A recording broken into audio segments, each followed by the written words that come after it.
તો સુરત લોકસભા બેઠક પર ભાજપ ઉમેદવારની બિનહરીફ જીતને 3 મતદારોએ હાઈકોર્ટમાં પડકારી છે। કોંગ્રેસના ઉમેદવાર નિલેશ કુંભાણીની ઉમેદવારી ફોર્મ રદ કરવાના નિર્ણયને પણ પડકારવામાં આવ્યો છે। સુરત લોકસભા મતક્ષેત્રના 3 મતદારોએ હાઈકોર્ટમાં ઇલેક્શન પિટિશન દાખલ કરી છે। લોક પ્રતિનિધિત્વ ધારાની જોગવાઈઓ હેઠળ ઇલેક્શન પિટિશન દાખલ કરાઈ છે। આગામી દિવસોમાં થશે વધુ સુનાવણી। कांग्रेस तरफथी उभा रखायेला उम्मीदवार श्री नीलेश कुंभाणीनी उम्मीदवारी पत्र रद्द करतो जे निर्णय करेल छे ए निर्णय अमे लोकप्रतिनिधित्व धारानी कलम 100 पेटा कलम 1 ना क्लोज सी प्रमाणे आ उम्मीदवारी पत्र खोटी रीते रद्द करवामां आवेलुं छे अने तेथी रिटर्निंग अधिकारीनुं इलेक्शन चूंटायेला जाहिर करवानुं कृत्य एक्सप्रेसिव नल एंड वॉइड है एवं डिक्लेर करवा माटे आज रोज हाईकोर्ट में इलेक्शन पिटिशन 3 मतदारों वती फाइल करवामां आवेली छे। तो अमरेलीमां लोकसभा बेठकनी मतगणतरीने तमाम तैयारीओ पूर्ण करी देवाई छे। प्रतापराय आर्ट्स कॉलेज खाते सवारे 8 कलाकथी शरू थशे मतगणतरी प्रक्रिया, जेना माटे तमाम तैयारीओने पूर्ण करी लेवामां आवी छे। सीसीटीवीथी सज्ज अने मतगणतरी सेंटर पर पोलीसनो चुस्त बंदोबस्त गोठवाशे। टोटल 7 मतगणतरी विभाग छे। 7 मत विभागमां दरेक काउंटिंग हॉल छे। दरेक हॉलमां 14 टेबल छे। आ उपरांत दरेक हॉलमां पोस्टल बेलेट माटे अलगथी खंड उभो करवामां आव्यो छे। मतगणतरी सहितनी कामगीरी माटे 350 जेटलो स्टाफ छे। टोटल 7 मत विभाग है अमरेली में। 7 मत विभाग में अलग काउंटिंग हॉल है। दरेक काउंटिंग हॉल में 14 टेबल्स है। ए उपरांत पोस्टल बेलेट माटे अलगथी मतगणतरी हॉल ऊभू करवामां आव्युं छे। ए हॉल में पोस्टल बेलेटनी काउंटिंग माटे 12 टेबल्स है।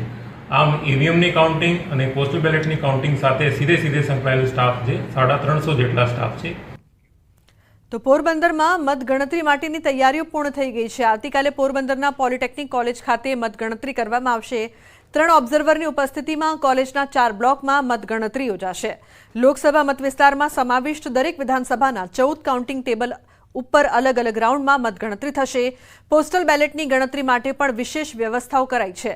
આ સિવાય 3 લેયર સિક્યોરિટી બંદોબસ્તની સાથે જ 7 ડીવાયએસપી, 11 પીઆઈ, 47 પીએસઆઈ, 390 એએસઆઈ સહિતના અધિકારીઓ ફરજ પર તૈનાત રહેશે। હીટવેવના કારણે તબીબી ટીમ અને પૂરતા પ્રમાણમાં દવાઓ પણ ઉપલબ્ધ કરાઈ છે। પોસ્ટલ બેલેટ માટે બીજા 2 રૂમ અને ટોટલ 27 ટેબલ પોસ્ટલ બેલેટ માટે અને 4 ટેબલ ઈટીપીબીએસ માટે લોકસભા માટે એવી રીતે પણ 2 બીજા હોલની વ્યવસ્થા થઈ છે। એટલે ટોટલ આવી રીતે 11 रूमनी अंदर मतगणतरी प्रक्रिया थवानी छे। कोईपण प्रतिबंधित वस्तु के व्यक्ति प्रवेशे नहीं अने खूब शांतिपूर्ण माहौलनी अंदर आ मतगणतरीनी प्रक्रिया संपन्न थाय ए माटे 3 लेयरमां सिक्योरिटी व्यवस्था करवामां आवी छे, जेमां सीएपीएफना 2 प्लाटून छे, एसआरपीना 2 प्लाटून छे अने स्थानिक पोलीसना 500 जेटला अधिकारी अने जवानोनुं डिप्लॉयमेंट पोरबंदर पोलीस द्वारा करवामां आवेलुं छे। तो आवतीकाले जूनागढ़ लोकसभा बेठकनी मतगणतरी कृषि यूनिवर्सिटीना इंजीनियर विभाग खाते हाथ धरवामां आवशे। कोई चूक न थाय ते माटे मतगणतरीना केन्द्र पर बीएसएफ अने पोलीसनो चुस्त बंदोबस्त गोठवी देवायो छे। मतगणतरीमां 1200 थी वधु कर्मचारीओने तैनात करवामां आव्या छे, ज्यारे जूनागढ़ विधानसभा बेठकनी मतगणतरी 21 राउंडमां पूर्ण करवामां आवशे। जूनागढ़ जिला लोकसभानी जे चूंटणी योजाती तेनी मतगणतरी है ते आवतीकाले कृषि यूनिवर्सिटीना एंजीनियरिंग विभाग में हाथ धरवामां आवशे। खास जोवा जाए तो एंजीनियरिंग विभाग आवेलो छे, ज्यां मतगणतरी थवानी छे त्यां हाल चुस्त पोलीस बंदोबस्त गोठवी देवामां आव्यो छे। बीएसएफना जवानों तेमज पोलीस स्टाफ द्वारा अहीं गेट उपर छे ते चेकिंग हाथ धरवामां आव्युं छे ने अंदर जता जे कर्मीओ छे तेने पण हाल चेकिंग करवामां आव्युं छे। बीजी तरफ जोवा जाए तो 135 टेबल उपर छे ते मतगणतरी छे ते हाथ धरवामां आवशे ने 1200 थी वधु कर्मचारीओ आ जे गणतरी छे तेमां भाग ले छे। जूनागढ़ अने गीर सोमनाथ जिल्लानी कुल 7 विधानसभा आवेली छे ते 7 विधानसभानी जे मतगणतरी छे जे ईवीएम में उम्मीदवारोनुं जे भावी सील थयुं छे तेनी गणतरी छे ते आवतीकाले हाथ धरवामां आवशे।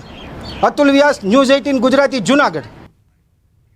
तो साबरकांठा लोकसभा बेठकनी हिम्मतनगर सरकारी पॉलिटेक्निक कॉलेज में मतगणतरी हाथ धराशे। 2000 जेटलो स्टाफ फरज पर रहेशे तैनात। 2326 मतदान मथकोना ईवीएमना मतोनी गणतरी हाथ धरवामां आवशे।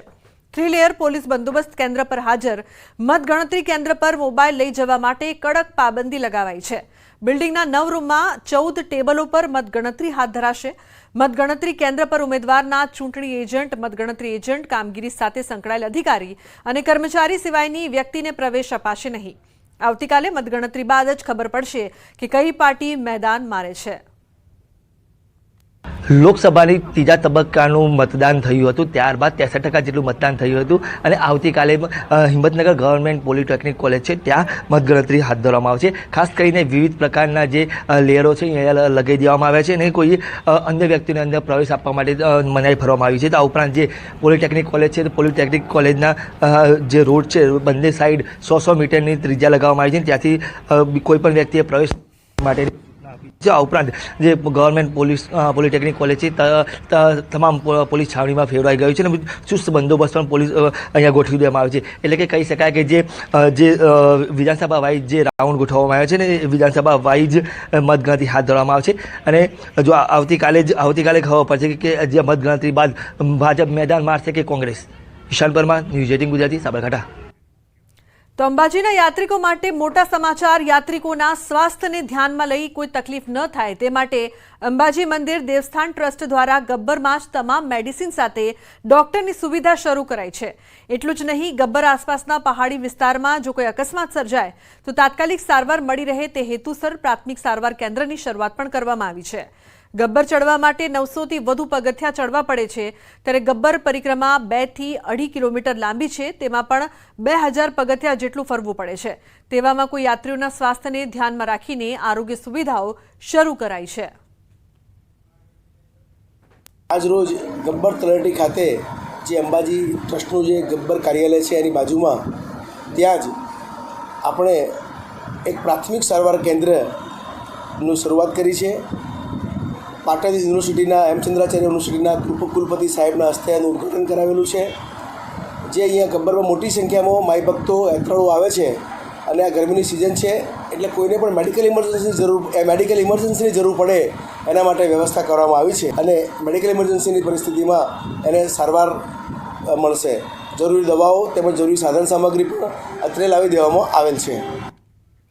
ક્યારેક બાળકો કે વ્યક્તિ કંઈક અટકચાળા કે હરકત કરે તો કપિરાજને ટાંકી વાંદરા વેડા ના કરો એમ કહેતા હોય છે, પરંતુ ક્યારેક આ જ કપિરાજ પાણીનો દુરુપયોગ કરી વેડફાટ કરતા માનવીને પણ પ્રેરણા આપી જાય છે. કાળઝાળ ગરમી વચ્ચે પંચમહાલના પાવાગઢ જંગલમાં પાણીની લાઇનમાંથી લીકેજ થતા પાણીમાંથી એક બાદ એક કપિરાજ તરસ छिपाવી રહ્યા છે, જે સાચે જ પાણીનો વેડફાટ કરતા સૌ માટે શીખ આપી રહ્યા છે.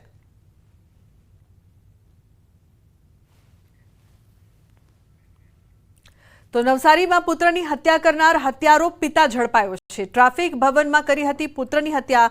પોતાના વતન જઈને આત્મહત્યાની ફિરાકમાં હતો હત્યારો. નવસારી એલસીબી પોલીસે મહીસાગરના વેરણિયા 4 રસ્તા પાસેથી આરોપીને પકડી પાડ્યો છે. પુત્ર વંશની હત્યા કરી હત્યારો સંજય પોતાના ગામ નજીક આત્મહત્યા કરવા માંગતો હતો. પોલીસે આરોપી સંજય બારિયાની ધરપકડ કરતા તેની પાસેથી સુસાઇડ નોટ પણ મળી આવી. પોલીસે આરોપી સંજયને કોર્ટમાં રજૂ કરવાની તજવીજ હાથ ધરી છે. તો ખેડાના લિંબાસીમાં પોલીસ પર ગાડી ચડાવીને હત્યાનો પ્રયાસ કરનાર મુખ્ય આરોપી મફો ભરવાડ ઝડપાયો છે. પોલીસે મફા ભરવાડની અટકાયત કરીને વધુ તપાસ હાથ ધરી છે. મફા ભરવાડે 3 દિવસ પહેલા પોલીસ પર ગાડી ચડાવીને ફરાર થઈ ગયો હતો. સમગ્ર મામલે લિંબાસી પોલીસ સ્ટેશનમાં 2 અલગ અલગ ગુના દાખલ કરવામાં આવ્યા હતા. પોલીસની ટીમ દ્વારા મફા ભરવાડની શોધખોળ કરવામાં આવી હતી, જેમાં મફા ભરવાડ ઝડપાયો છે.